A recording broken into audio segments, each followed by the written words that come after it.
സംസ്ഥാന സ്കൂൾ കലോത്സവത്തിൽ higher secondary നാടക വിഭാഗത്തിൽ കൊല്ലം ജില്ലയ്ക്ക് വേണ്ടി മത്സരിച്ച ടീം അംഗങ്ങളാണ് നമുക്ക് ഉള്ളത്. അതിൻ്റെ സംവിധായകൻ അമ്മാസിനെ പരിചയപ്പെടുത്തുമ്പോൾ ബാലസംഘത്തിൻ്റെ സംസ്ഥാന ജോയിൻറ്റ് സെക്രട്ടറി ആയിരുന്നു. അമ്മാസ് സംവിധാനം ചെയ്ത നാടകമാണ് ഇപ്പോൾ അരങ്ങിൽ നിന്ന് ഇറങ്ങിയിരിക്കുന്നത്. എന്താണ് ഈ നാടകത്തെക്കുറിച്ച് കൂടുതൽ പറയാനുള്ളത്? നാടകത്തിനെക്കുറിച്ച് പറയാനുള്ളത്, ഇത് നമ്മൾ ചെയ്തിരിക്കുന്നത് തോട്ടിത്തൊഴിലാളികളുടെ പ്രശ്നം പറയുന്ന ഒരു നാടകമാണ് ചെയ്തിട്ടുള്ളത്. അപ്പോൾ ഏറ്റവും അവസാനം ആമയിഴഞ്ചാൻ തോട്ടിൽ അപകടമരണത്തിൽപ്പെട്ട ജോയിയുടെ ഒരു ജീവിതകഥയാണ് പറയുന്നത്.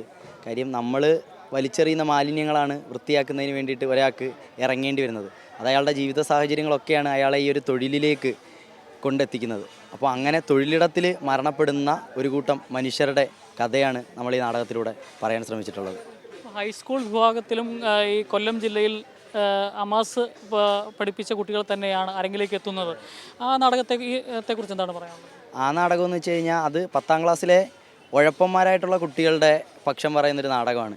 എന്ന് വെച്ച് കഴിഞ്ഞാൽ 10 എയിലെയും ബിയിലെയും സിയിലെയും കുട്ടികളെ പൊതുപരീക്ഷയാകുമ്പോഴേക്കും പഠിക്കാത്ത കുട്ടികളെ ഡി എന്നൊരു ഡിവിഷൻ ഉണ്ടാക്കി ആ ഡിവിഷനിലേക്ക് ആക്കുകയും ആ ഡിവിഷനിൽ പഠിക്കുന്ന കുട്ടികൾ അസംബ്ലി അവതരിപ്പിക്കാൻ അവസരം കിട്ടുമ്പോൾ ഈശ്വര പ്രാർത്ഥനയ്ക്ക് വരെ റാപ്പ് പാടുന്നതാണ് കഥ.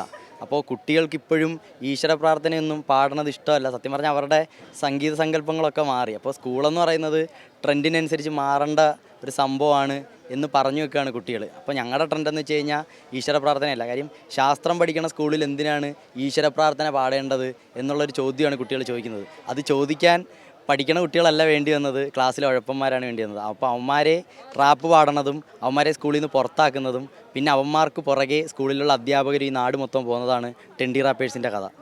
ഈ ബാലസംഘം കലാജാഥകളൊക്കെ ഈ കലാജീവിതത്തിൽ തുണയായിട്ടുണ്ട്. ബാലസംഘം വേനൽത്തുമ്പിയാണ് നമ്മളെ നാടകത്തിലേക്ക് എത്തിക്കുന്നത്. ബാലസംഘത്തിൻ്റെ വേനൽത്തുമ്പിലൂടെയാണ് നാടകം എന്താണെന്നും അതിൻ്റെ കാര്യങ്ങളൊക്കെ എങ്ങനെയാണെന്നൊക്കെ പഠിക്കുന്നത് ബാലസംഘത്തിൻ്റെ വേനൽത്തുമ്പിലൂടെയാണ്.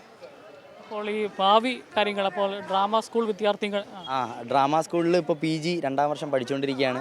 ഇത് കഴിഞ്ഞിട്ട് കുട്ടികളുടെ തിയേറ്റർ രംഗത്ത് നിൽക്കുന്നതിന് വേണ്ടിയിട്ടാണ് ആഗ്രഹിക്കുന്നത്. അപ്പോൾ റീജിയണൽ തിയേറ്ററായിട്ട് നാട് മുഴുവനും സഞ്ചരിച്ച് കുട്ടികളുടെ ചെറിയ ചെറിയ നാടക സംഘങ്ങളെ ഉണ്ടാക്കുക എന്നുള്ളതാണ് ആഗ്രഹിക്കുന്നൊരു കാര്യം. നായകൻ നടൻ ജോയി, സംവിധായകനെ കുറിച്ച് എന്താണ് അഭിപ്രായം?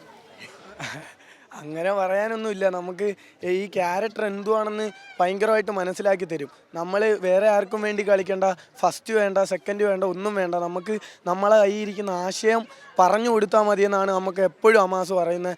പിന്നെ ഒരു സംവിധായകനെ കണക്കല്ല അമാസ് നമ്മളെടുത്ത് നിൽക്കുന്നത്. നമ്മളെ കൂടെ അഭിനയിക്കുന്ന ഒരു അഭിനേതാവിനെ കണക്കാണ് അമാസ് എൻ്റെ കൂടെ നിന്നിട്ടുള്ളത്, ഞങ്ങളുടെ കൂടെ എല്ലാവരുടെ അടുത്തും നിന്നിട്ടുള്ളത്. അമ്മാസ് എന്നുള്ള പേര് വിളിയിൽ തന്നെ ഒരു +2 വിദ്യാർത്ഥി, ഹയർ സെക്കൻഡറി പഠിക്കുന്ന ഒരു വിദ്യാർത്ഥി PGക്ക് പഠിക്കുന്ന ആശാനെ വിളിക്കുന്ന അമ്മാസ് എന്നാണ്. അതിൽ തന്നെ ബാലസംഘത്തിലൂടെ വളർന്നു വന്നതിൻ്റെ ഒരു ഗുണം കാണാനുണ്ട്. ഏതായാലും cameraman Akhil ഷായ്ക്കൊപ്പം ജോസൽ Sebastian, Kairali news.